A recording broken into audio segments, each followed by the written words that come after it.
so many topics to talk about it. But if you like our content and if you share our views, if you love this country, please hit that notification bell and get the message spread out. Talk to your friends, your families. Let's get together, get organized, do whatever we could to save this country. We have so many messages, so many topics. But number one, Rich, how are you doing?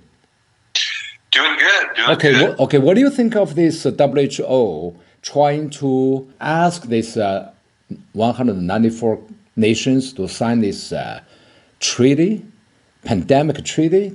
You heard of that, right? Part of what I think is going on is I think most governments have become very unpopular with how they've handled the whole situation. Right. And I think what they want to do is be able to say, oh, in the future, if we did sign this WHO treaty and give them that kind of sovereignty over our own individual bodies, which hopefully will never, ever happen, all these governments can then just say, oh, it's not coming from us, it's the WHO. And we've signed this treaty, so we have to do it. And I don't know if they have reasons why we would want to do it for WHO, but not our own government. That's what I don't understand. But they're pushing the real hard because it is one part of the entire movement called the Great Reset. It's Right. one government, one world international government. Everything, the power going to be concentrated. And they're pushing that for years already. It's not surprising. What I'm thinking is how they're going to enforce it. Is it enforceable? Can they do it? That's just it. I don't know what they have in mind, because I think if everything's still as unpopular, everything they want to do is as unpopular, they're going to have to enforce it. Okay, how? And How? Are they? Exactly. So does that mean the governments? I'm going to extrapolate from the U.S. government and say, okay, the governments did what they could, and our government never got around really to physical enforcing, where you're looking at the videotapes of Australia. I watched teenage girls get picked up by the throat. Oh my God! And slammed up against a wall. Yeah, just that's for not wearing a mask. that Okay, is so I think that's. But our government became just as unpopular. I think they want to be able to say, okay, we have a treaty, we have to do what they say. And people, I don't know if people will go for that or not. Hopefully they won't. I would not go okay. for What do you mean by people? the populace of each country. Right now I'm kind of talking about the United States. Okay, All the people that their actions would affect. And but do they care? I mean, do you think the government really care about what people think or what people feel? No, but they want control, and so they did. We let them have control for 2 years, and I think most people will never ever. Excuse me. Most people, I think there's a good many people, maybe a simple majority, maybe not. I would think maybe a simple majority.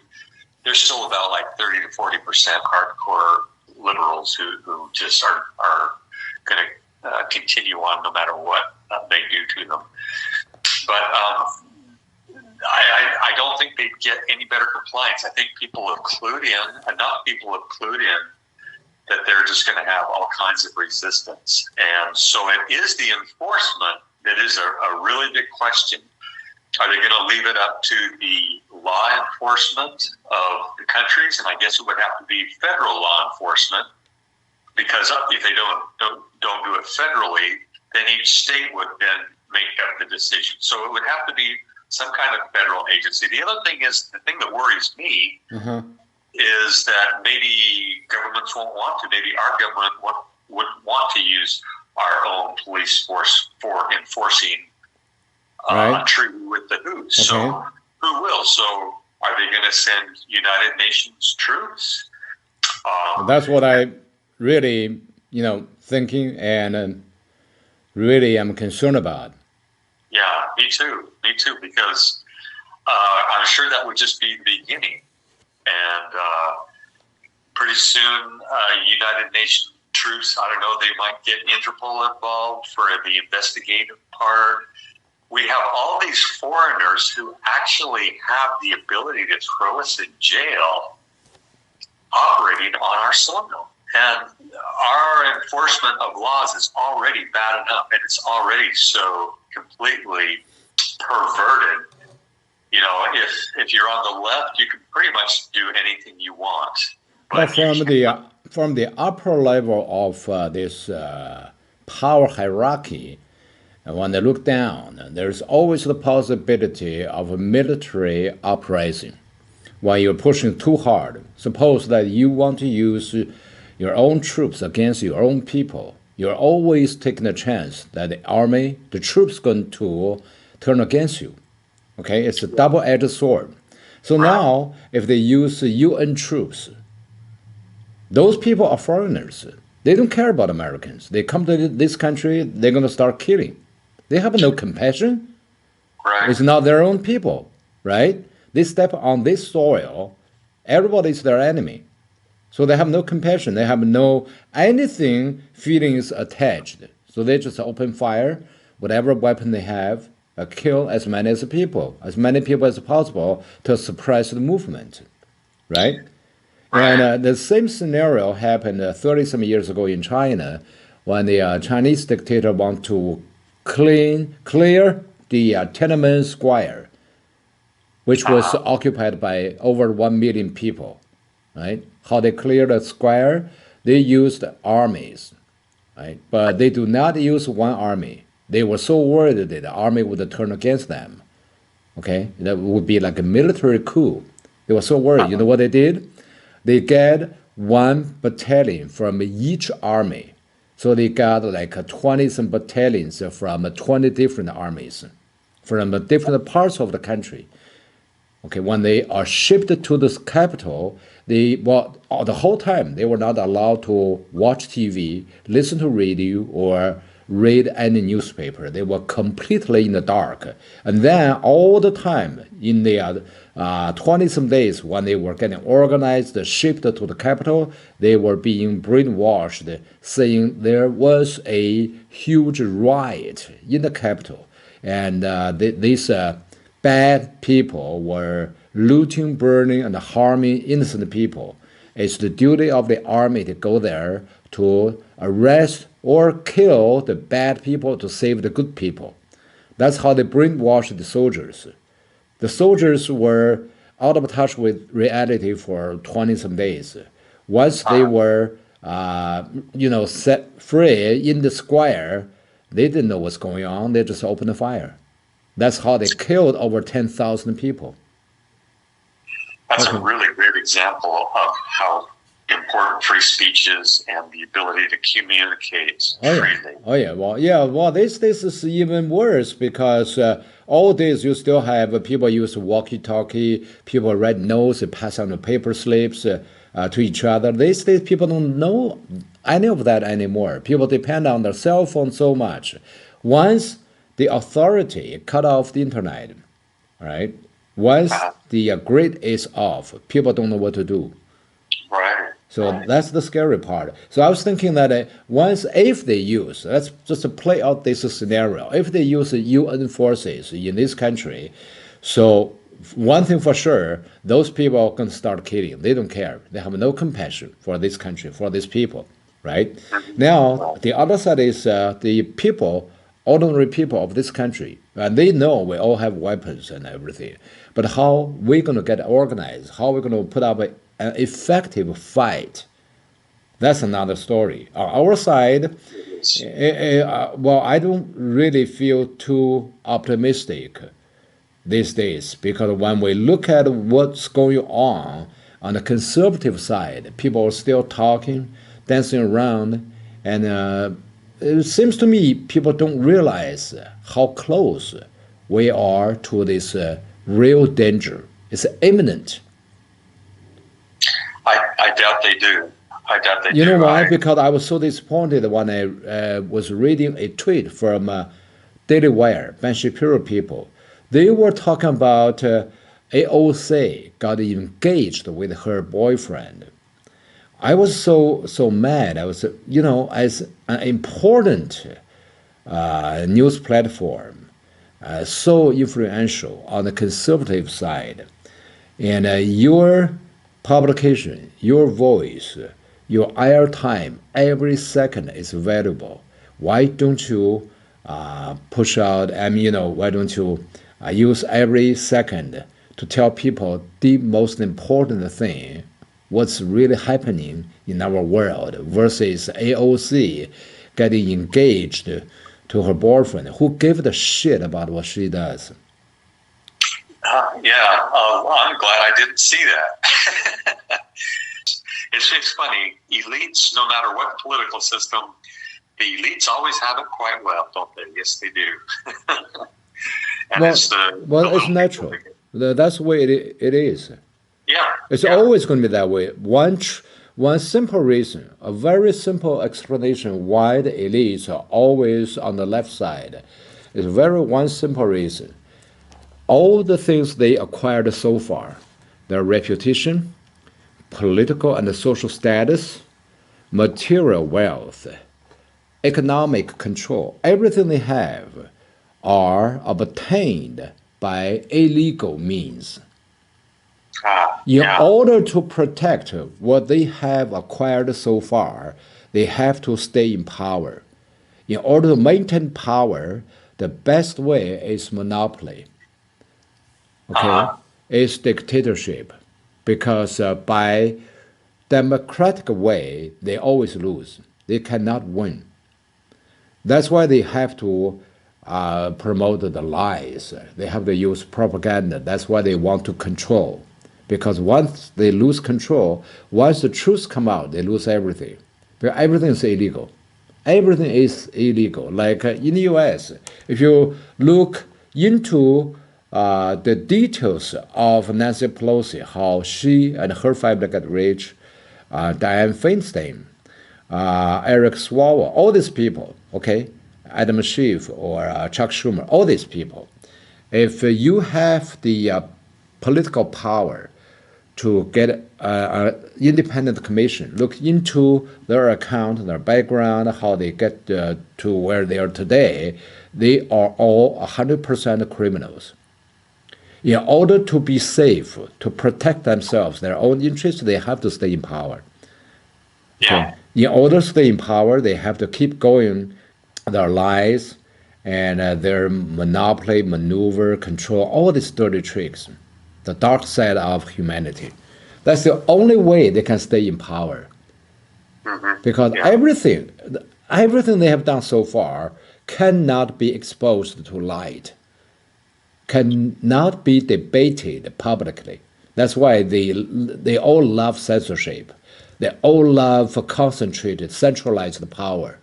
That's the only reason. That's the reason. Because have you ever seen any mafia want to talk about their life openly? Same thing. No. We derailed too much. We're talking about the WHO, consequences of this WHO pandemic treaty. If a brand new administration signs this stupid treaty, what could happen? Well, it sets the precedent that control of our nation can come from the outside. Rather, it's the giving up of our sovereignty that officially, now we've given up our sovereignty on the southern border. There's no question about that. But that's not, they don't come out and say that, even though it's quite obvious that is their policy. This would be different. This would be signing a legal document. And so they started off with the medical aspect of life. And then once, there's going to be resistance, but once people get around and accept it, then it's going to expand into everything, especially economics. Right. Okay. Well, they're in control a lot of things already. Yes, they are. Right. Well, just look at what happened in the last 2 years. A lot of it's kind of hidden, though, right? Isn't it kind of? It's not quite as overt as it could be, as far as you find out. Yeah. Well, that's why I understand there are so many people are so pessimistic in our life today. If we look at what happened in the last 2 years, it is so discouraging, right? Even depressing. How many doctors, nurses, medical staff get on their knees and complaining, right? They were just complaining with the federal executive decrees. It's illegal. They were issuing all these illegal decrees, and people were just following. Look at all these corporations, airlines. They knew it was all illegal, but they followed it. Right. Right? Yeah. Yep, there's a lot of stuff, I guess, maybe we don't know the pressure, the political pressure, economic pressure they put on these companies, but yeah. But people have no spine. People have no bones left. They were just a bag of meat. All these CEOs of big corporations, for their own benefit, in order not to lose their pension, or their mansion, or their Rolls Royce, okay? So they would do anything. They do not give a damn about how ordinary people suffers. They all knew. Every single elite knew for a fact what was in that little needle. The danger, the unknown liquid. Well, the internal memo was circling around. That's why all these people at the very top, they would not do that. In Australia, they openly tell the Congress people, their judges, lawyers, politicians, do not take that jab openly. Really? Oh, yeah. Wow. Yeah, well, that's, a year and a half ago. Okay, they just publicly say, well, because for your occupation, you're advised not to take it. So basically, that's just saying this liquid is only for useless eaters, not for you and your family. Right. Well, people are not stupid. People pick up that signal right away. Everybody knows what's going on. Yeah. Well, when they want to wait 70 years to tell you what's in it, that kind of is a clue. Yeah, well, that's just so ridiculous. It's so ludicrous how they push forward that stupid thing, and people accept it. That's why it's depressing. People just do not differentiate. It will be very interesting because the Gates and people like that of the world, they're talking about, we're going to have another pandemic. They're stating it as if it's a fact. Yeah. So they were doing the same thing about this one, and everybody's going, what are they talking about? I doubt it. I don't think they're going to do it the same way. They learn their lessons. The left is very good at learning their lessons. Left is very good at improving their strategies.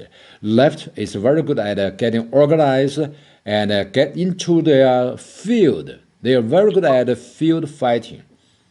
Well, here's one thing that they're already doing differently, and that is if they decide to use a smallpox or monkeypox, we've already got an FDA approved, not an experimental. They'll be able to say we've got an FDA approved 2 years ago vaccine for the monkeypox, for the smallpox. Yeah. And I mean, you talk about a horrible disease, and But even this is so obvious, even with such an obvious scam, I wonder how many people are going to fall for that again.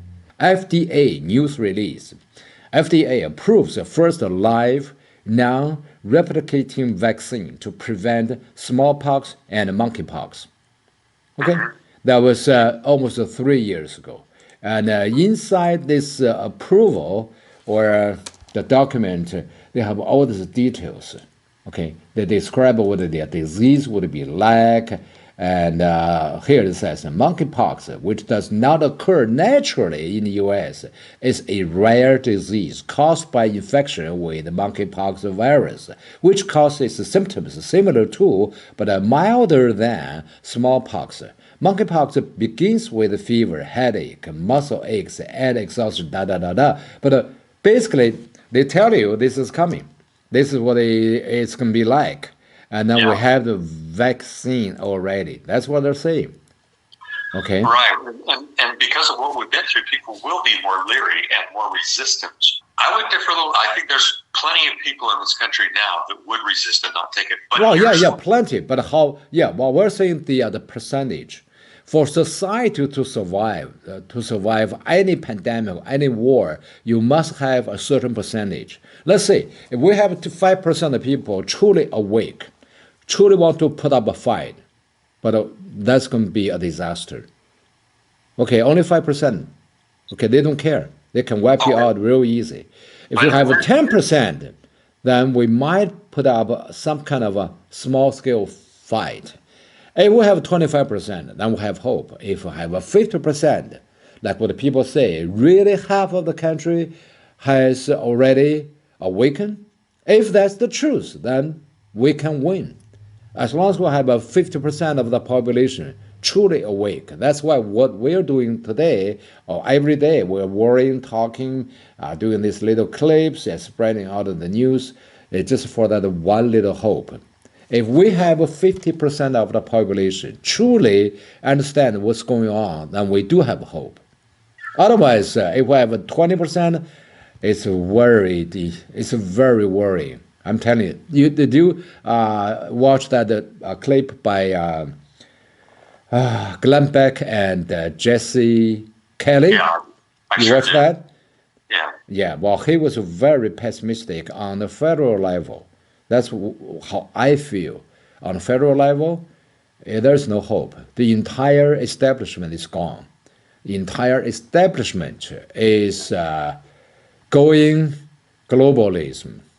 Okay? Look at what they did today when they're voting for this $40 billion foreign aid, when they are ignoring the suffering of people in this country. They are so careless. They are indifferent to how people suffer in this country. They don't give a shit. Yeah. That's, so there is no hope for the people to wait and hope for the establishment to have a little bit of compassion, sympathy for the useless eaters. Stop dreaming. There's no hope. Not in a million years, those people are going to actually take a look at the useless eaters. They couldn't care less if you die. That's the truth. That's why they opened the southern border. That's why they do everything, try whatever they could to kill this country, to ruin this country. Yeah, they certainly are. Yeah, so that the only hope, I totally agree with Jesse Kelly, what he was saying, the hope is at the state level. That's why if we could all, influence other people to join the state level upcoming election, midterm election, and elect people who have a little bit of feeling for the humanity, who understands what really is going on, to have a little bit perception of the real danger, the imminent danger we're facing. We don't have much time left. Time is running out. I'm telling you. Today, I seriously thinking that civil war is inevitable. There's no other way. And let's get back to this monkeypox thing and FDA document or whatever. And then the most scary part is Washington Journal published an article exposing that everything, all of this, can trace back to Anthony Fauci, director of NIH, National Institute of Allergy and Infectious Diseases. Mr. Fauci has played a role since September 11, 2001. Anthony Fauci started preparing for today's disaster about 20-some years ago. Yeah, let me read just one more sentence for you. Fauci argued that NIAID was well suited to receive new funds for biodefense. And the agency's biodefense-related funding rose from $42 million annually in 2001 to about $1.2 billion in 2003 and $1.7 billion in 2005. The journal reports Fauci decided to fund companies on a large scale and currently directs $500 million to $600 million annually for new bioterrorism product development, according to the journal. And it goes on and on. It's all about Fauci, what he did, how he did it, how much money he spent. But, let's ask this question. He's spending our taxpayers' dollars. Who gave him the authority? Who gave him the approval to spend our money on studying, researching chemical bioweapons to hurt the people? Well, the stuff about diseases and stuff, it's another language to most people. And so one part of it is maybe that they can do all that, and the only other people that would know enough to say, hey, that doesn't even make any sense, would be the other people whose ability to make a living depend on that government money. And that can buy a lot of cooperation and a lot of silence as long as those same people get what they want for their own research or whatever they're doing.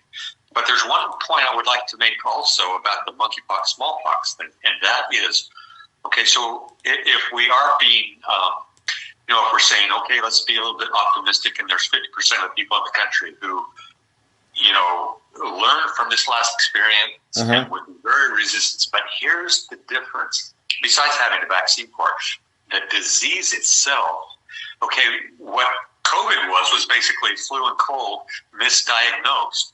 And yeah, some people did get pretty sick from it, but the vast majority of people would never have died unless they'd taken them into the hospital and given them remdesivir.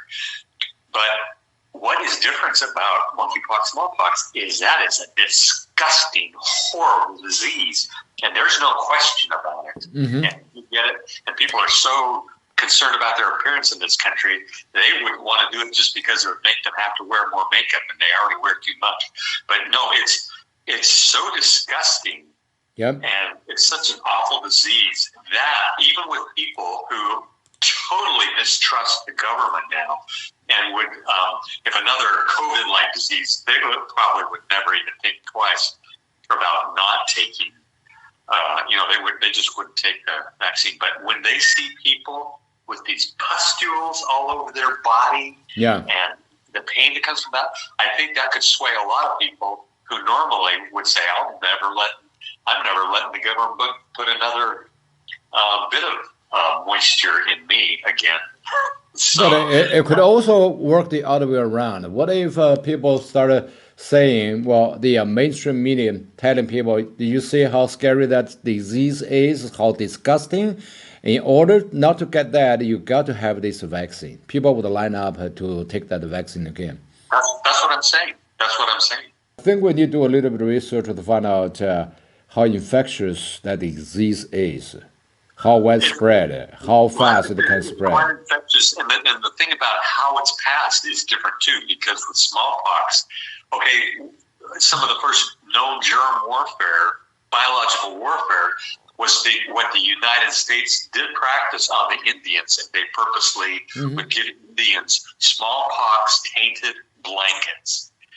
Okay, and that was some of the first chemical or biological warfare known in modern times, and it was very successful. And because it can be passed by inanimate, not just maybe kind of, it can be passed very readily from physical objects, and so it's that much easier to spread than even an airborne disease because you've got a whole other way to spread it besides airborne.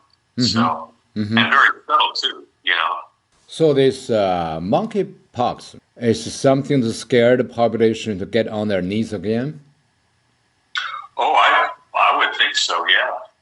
Because Bill Gates been talking about this for quite a while. Right. Oh, even at the beginning of COVID, I saw him interviewed, and as we were, going through COVID, it's bad enough, or at least they were making it sound bad. He was saying even then, when we weren't even close to being through with it, he was talking about the next round of COVID or the next pandemic. So, so they've got it all lined up, and since this is the medical establishment that runs on profit. They don't recognize diseases until they've invented the treatment for it, so that they can make money off of it. So they've got that in this case.